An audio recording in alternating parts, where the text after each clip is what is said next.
আসসালামু আলাইকুম।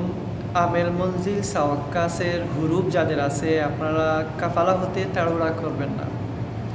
আপনারা নিশ্চয়ই জানেন যে সৌদি সরকার কাফালা হওয়ার সুযোগ দিয়েছে।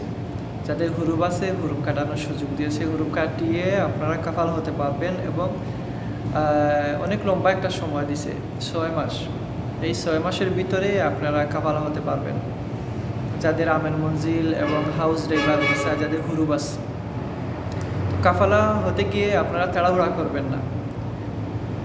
কাফালা হওয়ার সময় ভালো করে বুঝে শুনে ভালো একটা কফিল দেখে ভালোভাবে কথাবার্তা বলে ইত্তেফাক করে তারপরেই কাফালা হবেন।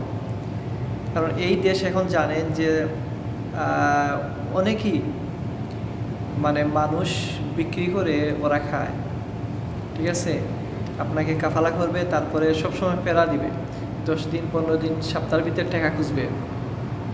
তো আপনি ভালো করে কথাবার্তা বলবেন। যদি আপনি মাসে মাসে ফায়দা দিয়ে থাকেন তাহলে অবশ্যই তাকে আগে পরিষ্কার করবেন যে আমি মাসে মাসে দেব, অথবা যদি আপনি চান যে আমি বছরে একবারই দেব তাহলে সেটাও আপনি ক্লিয়ার করবেন।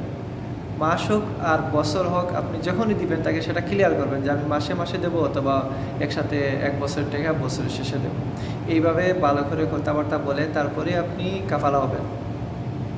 আর কাফালা হতে গিয়ে মাঝে কোনো মানুষ রাখবেন না। ঠিক আছে, আপনি একজনকে বললেন ভাই আমাকে একজন কফিল দেন, একটা কফিল দেন, সে আপনাকে দিয়ে দিল, আপনি জানেন না কিছু, ওর কাছে টাকা দিলেন, ও কীরকম কিছু একটা করে আপনাকে কাফালা করে দিল, আপনিও কফিল দেখেন নাই, কফিলও আপনাকে দেখে নাই, পরবর্তীতে সমস্যা হবে। তো আপনি সরাসরি কফিলের সাথে যোগাযোগ করবেন, কফিলের সাথে দেখা করবেন। দেখা করে যদি আপনি আরবি না জানেন তাহলে যে জানে এরকম একজনকে সাথে নিয়ে আপনি শুধু আপনি কফিলকে দেখবেন, কফিল আপনাকে দেখবে। এতটুকু অনেক গুরুত্বপূর্ণ জিনিস, এটা অনেক গুরুত্বপূর্ণ একটা বিষয়। ঠিক আছে, যে আরবি জানে সে তার কথা বলবে, তাকে বলে দিবেন সে কি বলবে। তো মাঝে কাউকে রাখবেন না। ঠিক আছে, মাঝের মানুষের বিশ্বাসে আপনি কাফালা হবেন না। আপনি সরাসরি কফিলের সাথে দেখা করে তারপরে কাফালা হবেন। আর কাফালা হতে গিয়ে পুরনো কফিলের কোনো প্রয়োজন নাই। যাদের হুরুপ আছে আমের মধ্যে সাওয়াক্কাসের, আপনাদের পুরনো কফিলের কোনো প্রয়োজন নেই। আপনি নতুন কফিলের মাধ্যমেই এই হুরুপটা কাটিয়ে কাফালা হতে পারবেন।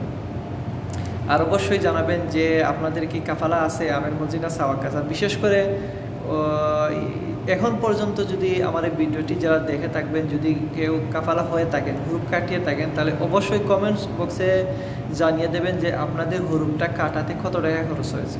ঠিক আছে, আপনাদের হুরুপটা কাটাতে আপনাদের কত টাকা খরচ হয়েছে। তাহলে কি হবে, এই ভিডিও যারা দেখবে অনেকের ভিতরে প্রশ্ন থাকে যে কত টাকা লাগতে পারে, কত টাকা লাগতে পারে।